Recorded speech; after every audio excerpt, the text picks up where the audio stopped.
So we're going to open it up for discussion. If anyone has any questions, I'm going to pass around the mic. My name is John Stammel, and I'm the CEO and founder of a company called Umiji, which is basically in the listening business. My question to you, being an owner leader, is about managing expectations of others. What I often hear from people like myself is I want to hire people who think like owners. Well, they're not going to think like owners because they're not. And so how do people who maybe are obsessed with their own businesses, their own mission, work till midnight, make all kinds of sacrifices because they have some higher vision? What tips can you offer for managing expectations of employees, yet still inspiring them to work harder or more productively? I have some experience with this, having run a private company where we didn't share equity with everyone, but we wanted them to work hard, to your point. So we did all sorts of things at the very extreme level, where we even came up with like this crazy thing with the essentially like simulated equity, which is like, if X and Y happens, then in theory, like you would get this much, so we're going to give that to you. That was for like people at very, very high ends of the organization. For others, we created this elaborate bonus pool that had like 3 or 4 dimensions for instructors, and the amount of money that they got was highly variable. Not to say money is the end all be all, but you know, it's like people. One thing I've seen is like if you're going to give people money and it's variable, then that's kind of exciting because people are like, hey, I'm not sure quite what that's going to be, but it could be something, you know, and so they'll. And outside of just the structure, like it shows that you're thinking about them, you're trying to motivate them, you care, and sort of thing. So we came up with like a whole suite of measures around recognition and reward, all the way up to like quite extreme levels that ended up resulting in hundreds of thousands. But I want to say that it's hard to simulate generosity. And so like if you're going to be generous, you should probably just be generous, and then you'll motivate the right people. But you know, so like if you want people to like not own anything, just be like, hey guys, here's the deal. I'm going to pay you X. I'll give you a little bit on top if you work hard. Like, you know, it's you can't fake it. Let's put it that way. So you just have to kind of decide what you want to do. I'll comment on that. Is, you know, I look at what motivates people first. You know, is it money? Because some people are motivated by money, some are not. Is it knowledge, learning, training? That usually is a key point for people. They want to learn, they want to know more, they want to improve themselves, and they know that the byproduct of learning is advancement. Understanding what motivates them, and then creating the team camaraderie that inspires them to want to work together successfully. When you do that, you create these dynamics of these teams that are like a family almost. Yeah. They then feel more valuable that the company that where they're working is you know, they want to go to work every day and they want to enjoy what they do. They want to you know, because then when they do that, then they do work crazy hours, and you're kind of, you know, I find myself with my team sometimes saying, hey, you know what? You need to take a day off because I know how many hours they're putting in and the work that they're doing, and so I'm always the first one to acknowledge that and say, hey, take a break. You know, maybe you need to take a day.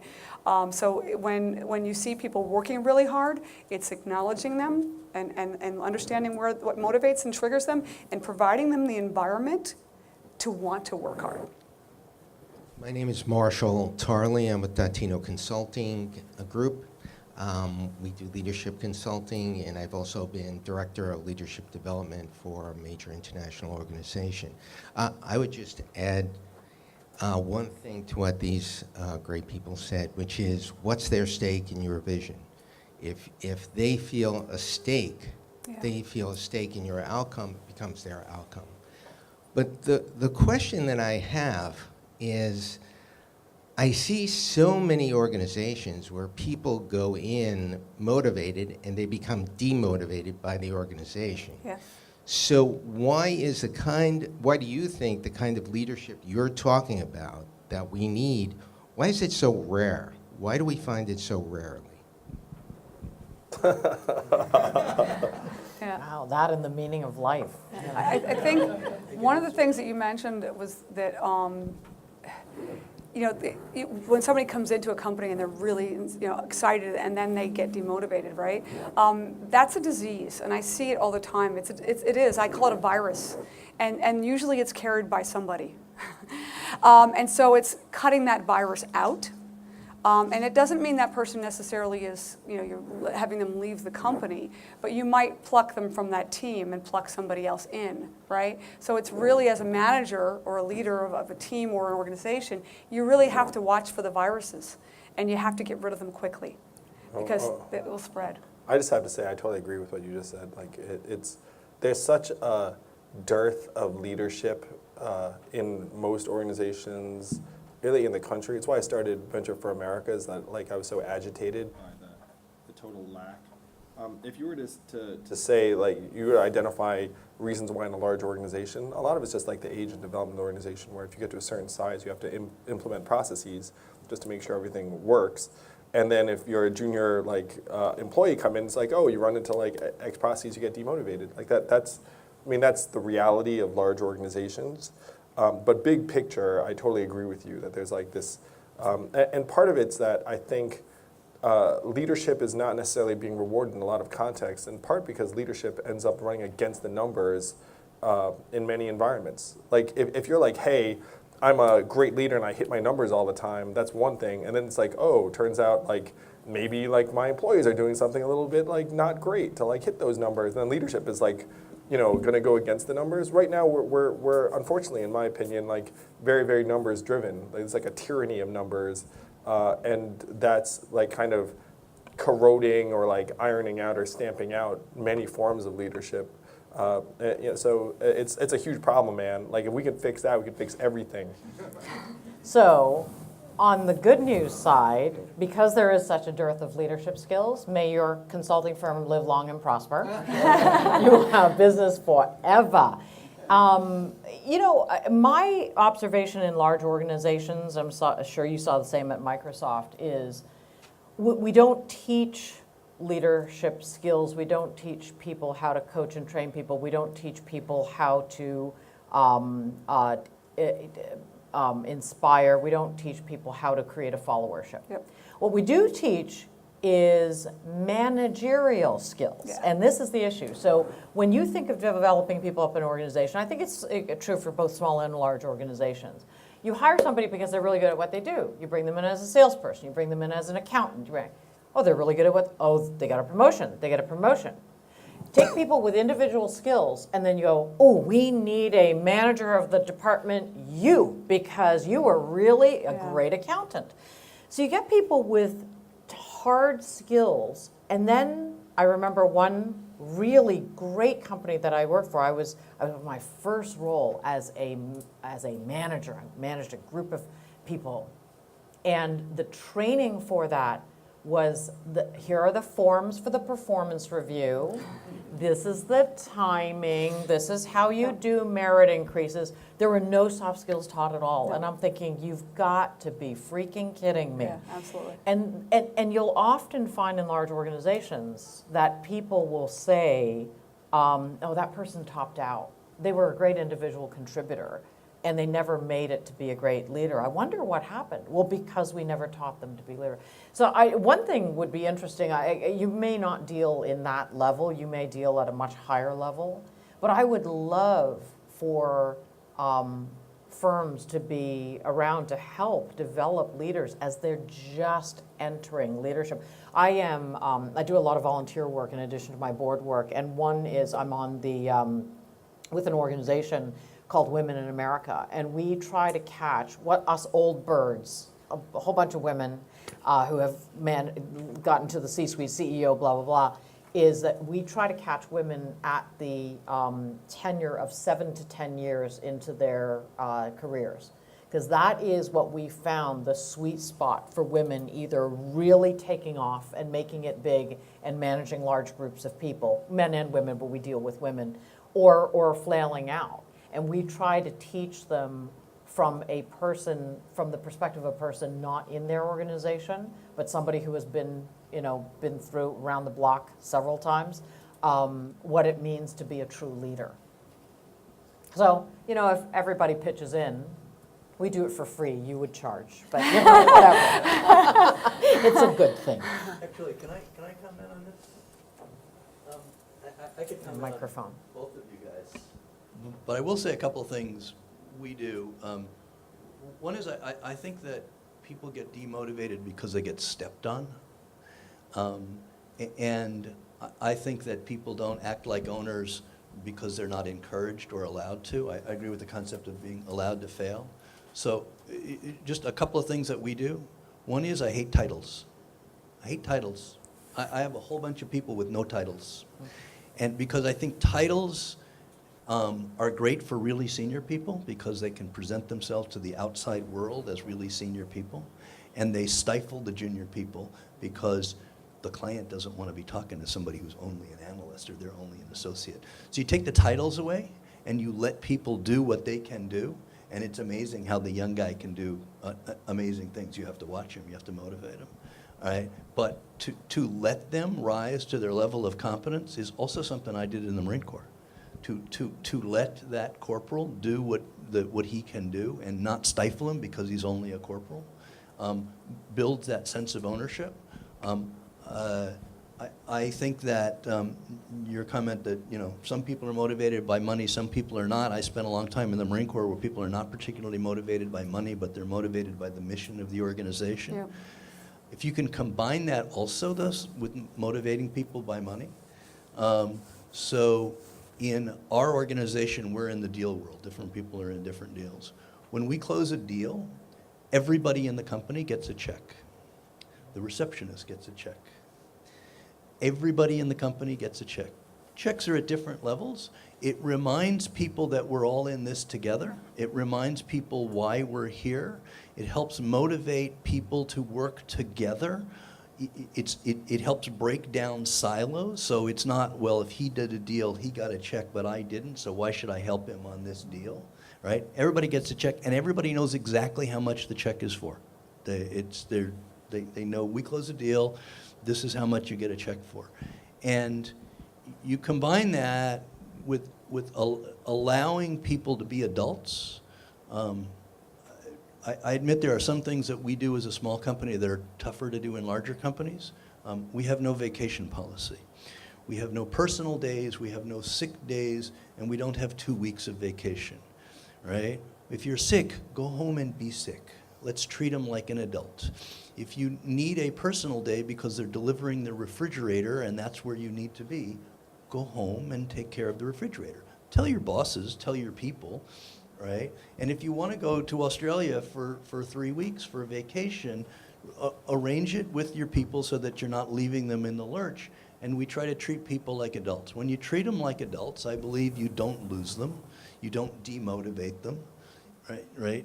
When you treat them like adults and you motivate them the way the organization, all in the same direction, they stay late, they work hard, and you do have to combine that with a culture. I agree, and it ought to be a culture they're proud of, and I do agree that leaders need to set culture.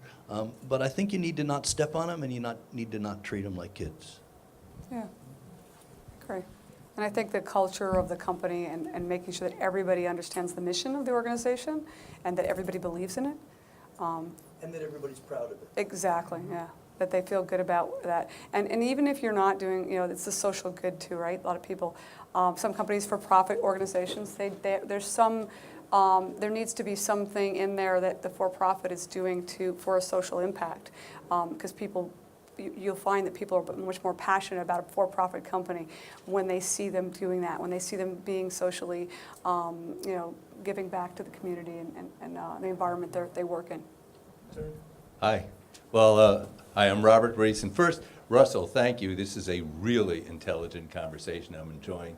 And I will say, I have been to Ken's office, and it's true. People from receptionists down are super happy. And what I will say, I do have a question for Irene, though. But I read the book, and the second chapter on taking the stand, it's a challenge for me, but I'm working on it. It's an amazing book, so well done. I do urge everyone to get that book. And we've only met each other once. But so, my name's Robert Reese, host of the CEO Show, so I interview CEOs. So, by the way, Irene, Doug Conant from, you probably worked with at Campbell Soup, so of course interviewed him. Nigel Travis, you probably work with now from Dunkin Brands. So we know some Don't of the... tell him I'm looking for his successor, okay? Oh, touche. It's my job, it's my job. Well done. But I have not interviewed the CEO of your other company. But what I wrote down, I thought was the coolest quote. It's now it's a mathematical equation that is wisdom equals experience plus reflection. So I want to ask you specifically on that, and you two might also have great ideas on this. So I'm thinking about that. How do you really reflect? Number one, how do you codify what is the right experience, what you should be looking at, and at the end of the day, do you write it down in a book? Do you sit down and think about it? Do you talk about it with people? So I'm trying to turn this into a true mathematical equation that starting tonight, I could use. Well, I had the unfortunate tendency in my career to be away from home a lot, although if you ask my husband of 32 years, he would say it was a very fortunate habit of mine.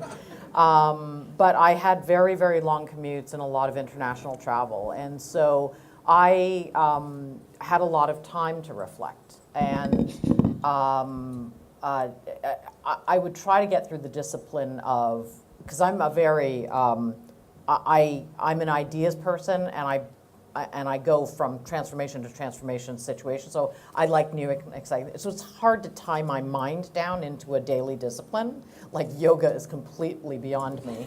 But what I try to do is to say, okay, every single day, I go through a list of what did I do well and what worked, what did I do poorly and didn't work. Who deserves a thank you from me today? Who deserves some constructive criticism from me from today? And I found that when I went through just those 4 things, it would help me think in context about my day, and it would help me improve. I don't write a lot of things down, frankly. I do torture my husband a lot. So I'd get back from my long commute and I'd like, and this is what I thought about myself. I just felt that helped build me over time. I asked my people to do the same 4 things. Happened sometimes, didn't happen other times. But what I find in our distracted world, that is whatever 3, 4, 5 things that you ask yourself at the end of the day to reflect on how you did as a leader, I think is really important because we are distracted, right? You get onto the subway and immediately you're onto Facebook and immediately you're doing, and I'm a social media pig, absolutely. But I have to, so therefore I have to have my 4 questions that I ask myself, because otherwise it is far too mentally easy and lazy to go off and get distracted by that next bit of news feed that is highly forgettable. And it's too many people go through and they experience and they never grow because they really don't ever learn. And learning is, I remember when we did the interview, Vaishali asked me what is learning, and I said, learning is food. For me, okay, I come from the food industry, I get it, but mostly I'm Chinese, and our profession is eating. And so for me, learning is actually nutrition. Yeah, so we teach reflection to students, and we do it, and there's a neuroscience piece to this, so that's why we do it. And so reflection is learning. So when you're teaching a full day immersive program for students, at the end of the day, you take 10 minutes, just 10 minutes, wrap up the day. You can use, we teach them how to do it with, a digital journal, pen and paper, mind mapping. Mind mapping is a great tool for reflection. And everybody has their own way of doing it. And what we do is we show students different ways of doing it. We actually do it with recorded video, too, and conversations. And so what we do is we give them all of these different ways to reflect, and then we let them choose. So when they're first introduced to reflection, it's like, okay, we're going to do reflection in writing today with a digital notepad or pen and paper or mind mapping. And then after they've done all of them, we say, okay, the next time you do your reflection, you pick. And so now they get to choose, and autonomy is really important for adults and for kids, so that when you choose it, there's a brain factor that occurs that you're going to want to. When you own it and you choose it, it's yours. So now you move forward and you're more likely to be doing it, and then it becomes a habit. And so if we can teach reflection as something that you do every day, over time it becomes a habit, and it's a good thing. It's a good leadership skill to give them. Well, great questions, everybody. Great responses from our panelists and from Marlin. Thank you so much.